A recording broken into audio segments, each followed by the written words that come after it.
Welcome, Reds, to the 100% United pod. I'm your host, TC, and here's my co-host, Scott. Alex, Scott, how are you? Good, thanks. How are you? I'm all right. Still got this sore throat, though, so Reds, you're going to have to put up with it today, I'm afraid. It's going to be better as soon as I can get it better. All right? On today's show, we reflect on more drop points in the Premier League. We look at the FA Cup draw. We've been drawn away to Wolves. And we look ahead to Spurs on Wednesday. Another comeback chucked away by Manchester United. This is almost every week now, Scott.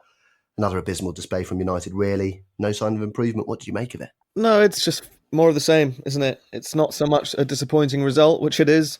You know, not being able to beat a newly promoted team at home is pretty unforgivable. But again, it's the display, it's the performance, the lack of passion, and the lack of quality, I'll be honest with you. Yeah, Scott, and as you mentioned, it's against a newly promoted team. That's 2 draws in a row against newly promoted sides, which is really sorry stuff, really. Mm-hmm. And the other thing is we rested our entire first team squad for the Europa League. We even rested Michael Carrick and Kieran McKenna, the coaches, as well, on the Thursday, and there was no sign that had happened at all. No, there definitely wasn't, especially not in the second half. Seemed like we faded off in terms of fatigue really quickly, and it's just amazing how these poor displays, poor results, poor performances aren't being greeted by the negative emotions like they should. Yeah, it seems like, oh, this is all right. We showed some good character again. It seems like the old Brendan Rodgers talks, you know. Yeah. Well, at the moment, I mean, we laugh at Brendan Rodgers quite a lot, but he's in danger of ramming our taunts down our throats at the moment. So, and I hope he does, because he's looking like our only hope to stop the Scousers winning the title, unfortunately. Yeah. But yeah, you're right. I mean, Ollie after the game said, we showed great character to get back into it. But then at the same time, if you've got great character, you don't switch off for 70 minutes a game either. So It's all very well being embarrassed and fighting back.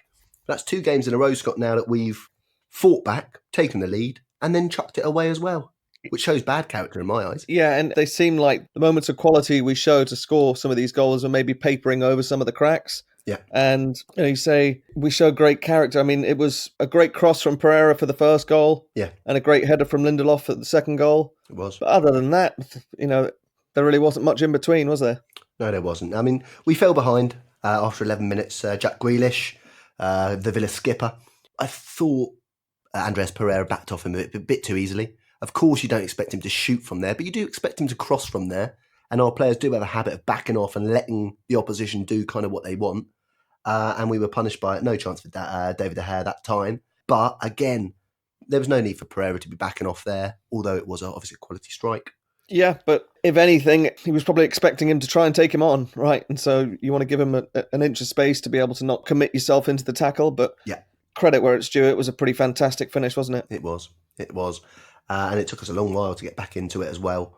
42nd minute, as you say, it was a beautiful ball by Pereira. It was from a short corner, Scott. Yeah.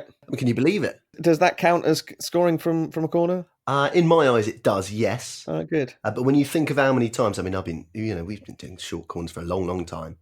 I mean, I think it worked once when we did the quickie, didn't we? Where Giggsy touched the ball, left it there. Yeah. Or Rooney touched the ball, Giggsy came over, Giggsy crossed it, and Ronnie scored. They didn't give it, did they? And then Vidic scored from the next corner anyway. But short corners, in my memory, they don't yield too many goals, so it was lovely. And like you say, it was an unbelievable ball from Pereira. Rashford headed it down, hit the post, came across the goal. They gave it Heaton own goal. Yeah, I mean, it's a bit unfair that he tried his best to miss it, didn't he? But yeah. There'll be another one in the season and they'll give it to the striker. I guarantee it, mate. Well, I think... I'm just like, I've flagged this point up now, I was going to say it later in the show, but we had VAR drama in the Arsenal game over in Norwich as well, with Aubameyang taking a penalty, getting it saved by Krul, and the ref making him retake it because the Norwich players had encroached into the box. Well, the Norwich players encroached into the box twice when Martial and Rashford missed at Norwich. It wasn't so much they encroached, but it was the player who cleared the ball after the penalty was saved was the player who was encroaching the most. Brilliant. So they actually directly they directly benefited from it. So you've walked straight into my trap there, Scott. Exactly, 100%. So brilliant. So if you don't touch the ball, it's fine. So we can go and stand by the keeper then? No, but I think that they just... See, but that's what I'm saying. Like, we've either got to say you can't go in the box, or we say you're interfering with play. Yeah, but... And then it becomes an opinion again, and then we're back to the whole thing again where the VAR is making an opinion, the ref's giving an opinion. there's a line there. We can see if they're in the box or outside the box. So it seems a bit contrived to me. I think you're stretching that line there, TC. I think that common sense is supposed to prevail. And of course, no, you can't just go and stand next to the goalkeeper. But if, as you could see, there were 5 or 6 players encroaching in, if there was no direct benefit that they had from them encroaching, then he would have waved anything off. If the goal had been scored, or if he had missed and it had gone behind, or something like that. But it was because the player who made the clearance was the one who was encroaching the most. But then there was an Arsenal player in the box too. Yeah. Yeah. And like I say, I mean, are we really... Well, put it this way. It's still an opinion. You know, if Rashford or Martial has caught out the corner of their eye a yellow shirt, then that's affected the play, hasn't it? It's I don't know, mate. It seems... My gripe is that VAR is not factual anymore, is it? It's like it's just a concoction of opinions. Yeah. But anyway, it's not too big a deal anyway. As we say, got back into the game. Grealish actually hit the stanchion, didn't he? It looked like a fantastic David De Gea save, but it wasn't. It hit the corner of the post and crossbar. Martial had that lovely little run where it was a really clumsy shot at the end. Yeah. Wan-Bissaka had a chance as well. And then Victor Lindelof popped up for a second goal for United. We certainly saw him as a goal-scoring defender at Benfica. But we all know the Portuguese league's a little bit more free on the goals. But it was good to see one of our centre-backs scoring. It's a thing we've been bemoaning for months, mate. It definitely is. It's not just him, but it's the entire defence haven't scored a goal. He's the first defender this season to have scored a goal. Yeah. And you look at how imposing him and Harry Maguire are, you'd expect them to start banging in some goals, given the amount of attacking set pieces we're getting as well. Yeah. Absolutely. And unfortunately, it took 112 seconds for them to equalise. Yeah. Tyrone Mings, I'll be honest with you, Scott, when I saw it first time and his reaction, I thought it was disallowed, and I took my eye off the screen a sec. And when I looked back, I was like, oh my God, they've allowed it. I couldn't believe it. But it should have been allowed. It was legit. And unfortunately, it's what we've been saying, and we've been saying for weeks, that we shouldn't be relying on youngsters. We shouldn't be forcing them into the team. And it was Brandon Williams that played them all onside. He was playing about 4 or 5 men onside, wasn't he? Yeah, it was unfair as well. He's on the wrong side. You know, he's out there on the right. But I agree with you. I thought it was one of those, okay, the linesman's obviously not flagged it because he's not sure and he preferred the play to go on. It's also annoying because it seemed like half the defence seemed like they had decided that it was offside themselves and just stopped playing. De Gea was almost the same as well. It seemed like he had his hand up and was really committed to making the save. Yeah. Bit of a balls up that DC. Real balls up. I mean, if you look at the still shot of the positioning of all our defensive players, I mean, it's an absolute mess all over the shop. Really, really bad. Ollie tried to make some subs to get us back in the game. He pulled off Mata, got Lingard on the 74th minute. He took off Brandon Williams, brought on Shaw in the 79th, and took off Martial for Greenwood on the 82nd. But it wasn't to be. 2-2 against Villa, and we sit in 9th place in the table. What do you think about taking off Martial when we needed a goal? I wasn't a fan of any of the subs apart from Mata coming off, if I'm honest. Yeah. Yeah. I actually thought Mata played pretty well, but he just, come 60 minutes, it's just a completely different player, isn't he? And the thing is, Scott, is that is what I did is I had a look at the average positions of each player during the game. And of course, we went away from the 3 at the back, went to 4 at the back. But we still just played 2 in midfield, Scott, a flat 2 in midfield. And you look, and anyone who doesn't think we did, go and look at the average position. Heat maps. Yeah, exactly. Yeah. Pereira and Fred, almost next to each other. Mata is sitting on Rashford's lap, up in the sort of number 10 left wing position combined, in that little zone there. Mata's, right where Rashford is. James providing a bit of width out to the right. Martial, obviously the number 9. It was stark, absolutely stark. Pereira and Fred lost at sea on their own in the middle of the midfield. It's crackers, mate. I don't know why. I don't know how this has happened. We've gone from having all these options and we've sold half of them, and half of them don't want to play for us. And it's bizarre. Really, really bizarre. Yeah, every time I watch Fred and Pereira play, I just think that those are 2 players who can only really play in a 3-man central midfield. As the third man, like we said last pod, right? Yeah, with like Fred being the guy, the defensive one who sort of mops up everything, but at least has an attack, creative and an industrious midfielder ahead of him.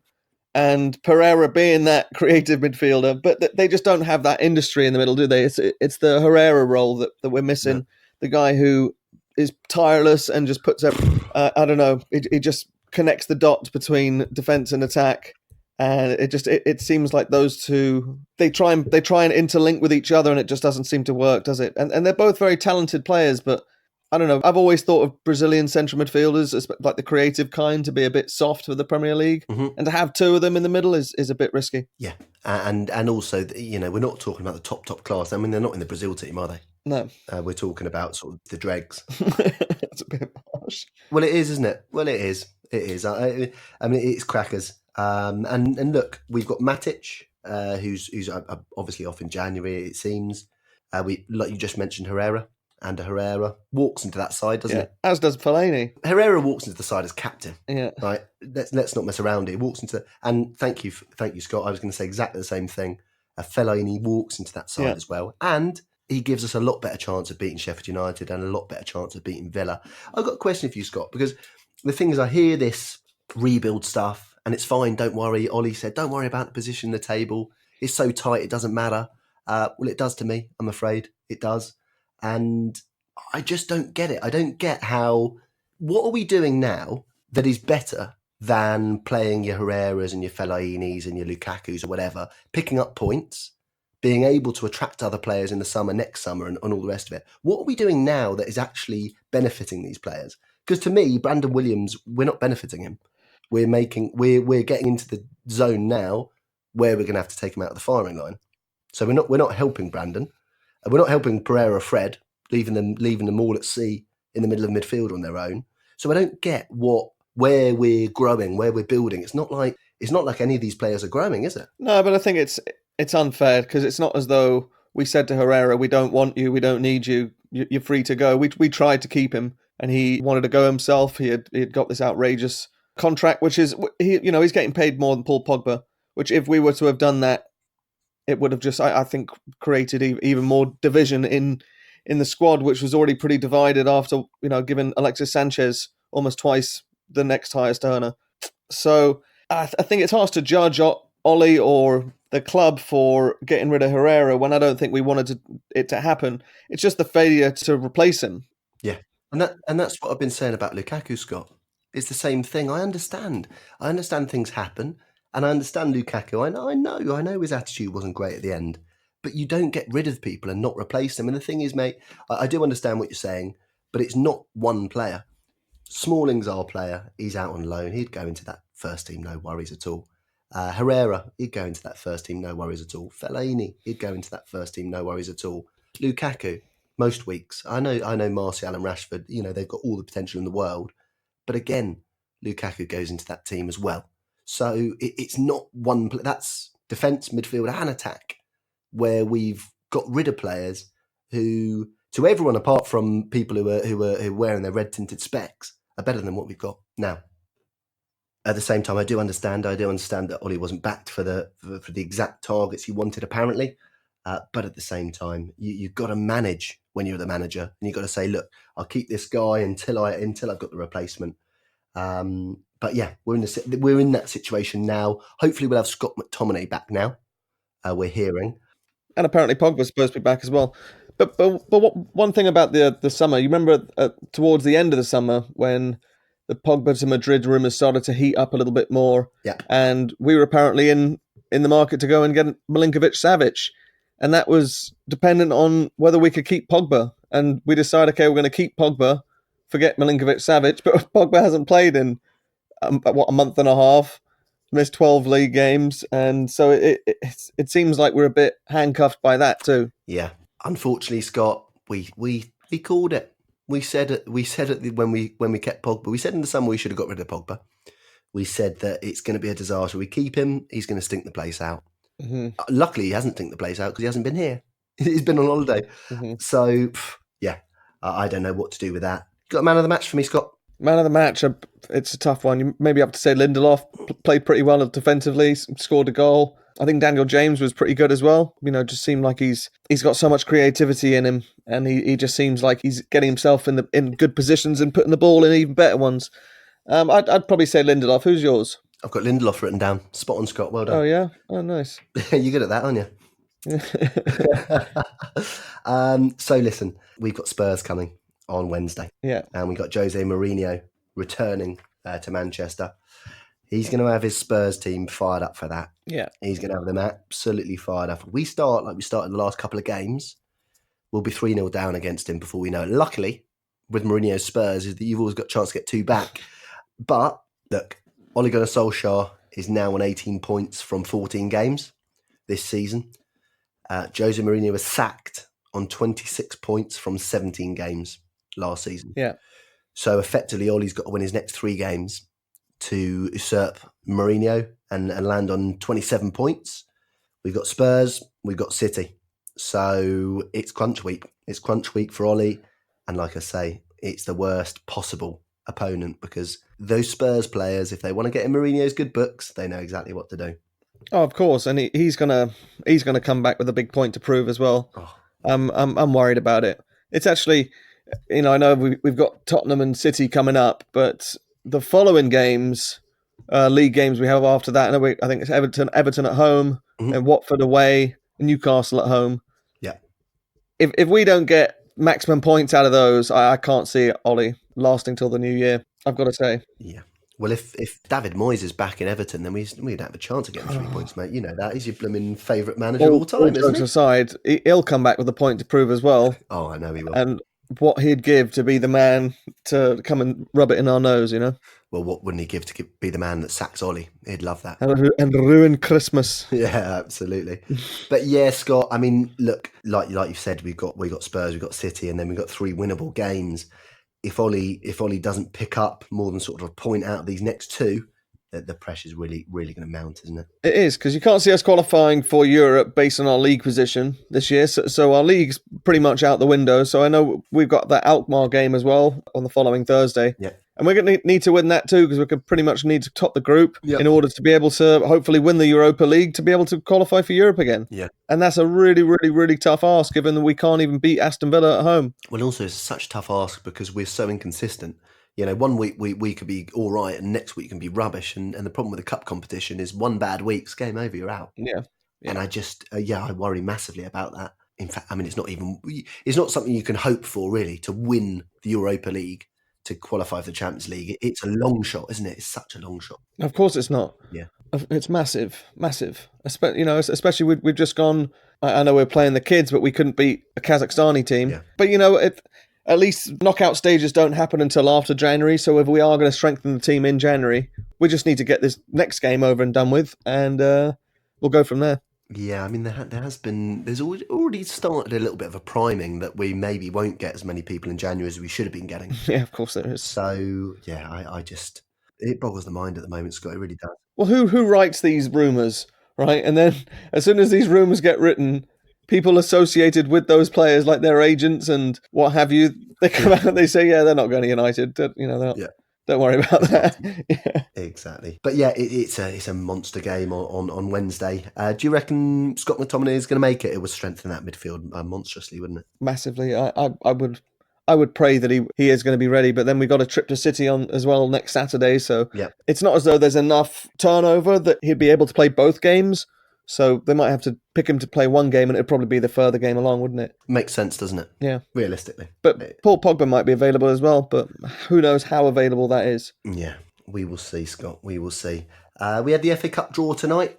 We draw Wolves away again. Awful. Blooming hell, what a shocker, eh? Yeah. Literally the worst draw because, it's not a team we're expected to lose against, but we got a bloody good chance of doing it. It's just the next level, right? If we had been drawn against any of the top 6 teams or top 5 teams. Or anyone lower down in the cup where they're rest players, Wolves will give us a right old game. It's a nightmare draw. Yeah. And I think we've got the that League Cup game as well coming up, don't we? We've got like 7 games coming up in 25 days, yeah. We have indeed. So we're going to be doing Friday, Monday podcast pretty much. Just keep an eye out on the Instagram. I'll let you know if we've got a jam-packed week over Christmas. Yeah. We might change it by one day, if we're playing on the day. Yeah. I always prefer to do the podcast a day later because we can rewatch the game and dive deeper into sort of the opinions and what's going on. But we'll keep you updated. We're really going to keep the Instagram updated now. So if you keep your eye on that, then you get all the info off that. What do you make of Woodward's comments? Again, I thought this was priming any failures he does. Then here's the answer. Apparently, it's a multi-year squad evolution analysis from Ed Woodward. That's great. Well done. It's hard enough to get 3 players down in the transfer window. To get 6 or 7 is extremely difficult if you were getting proper talent. That's what Woodward said. So, like we've said before, Scott, he's got all year to work on transfer. So why doesn't he prepare them before the transfer window? It seems like they go into the transfer window and then they start working then. It's bizarre. I think you're missing the more important point is what is he doing making football decisions? Yeah, well, there you go. All he has to do is employ one person, and that is a director of football or a technical director, whatever you want to call him. Mm-hmm. And then he can go off and get 6 or 7 noodle sponsors or camera sponsors or things like that. You actually don't have a limit to how many you can get for those. So, if he just employs one person who can then, do the work for him, it's crazy to me that he comes out basically saying, well, I know no one wants me to make the football decisions, but I've got 6 or 7 of them to make in the next year. So yeah, put your seatbelts on. It's crazy. It's crazy. And then you look over at Ajax and look at Edwin van der Sar. He was in the away end in the week. He went in the away end, went for their Champions League match. And he does Ed Woodward's job. He's the CEO of Ajax. Mm-hmm. And he's a football man. Mm-hmm. He's a football man. And look what Ajax are doing and look what Manchester United are doing. It's night and day. It's obvious. There you go. There's a football man running a football club and there's a businessman running a football club. There's your results and there's your results. Yeah, we don't need to have another show about how out of his depth Ed Woodward is, but it just seems like he's the golden boy of the Glazers and he's taken us all his mug. Really is.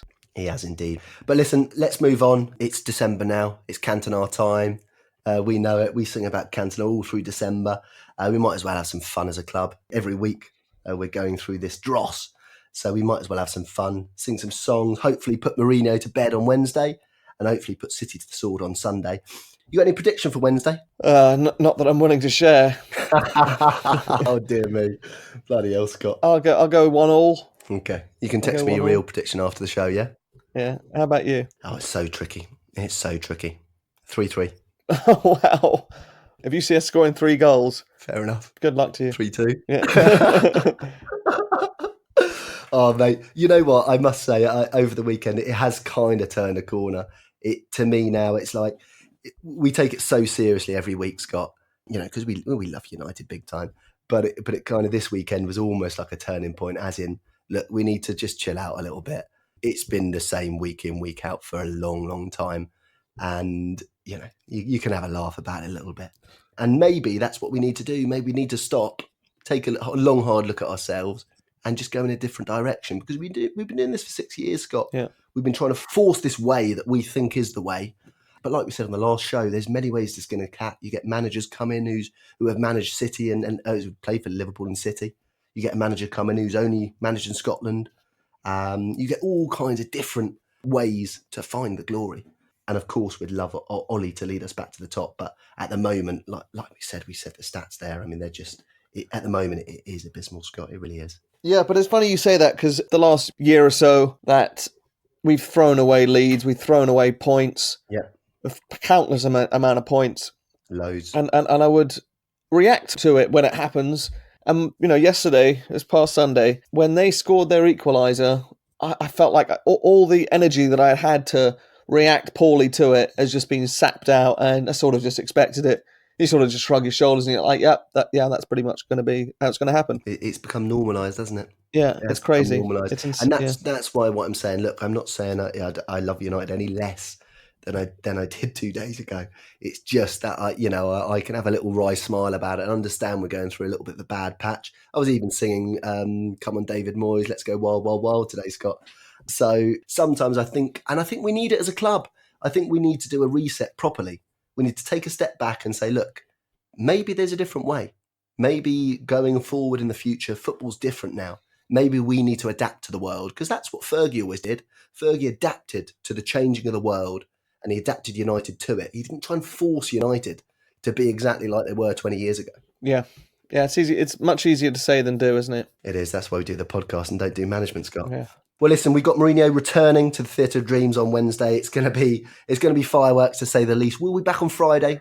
Remember to subscribe, like, 5-star review. We're available on iTunes, Spotify. Share it with your fellow Reds too. Thanks for joining me again, Scott. Thank you, TC. Cheers, Reds.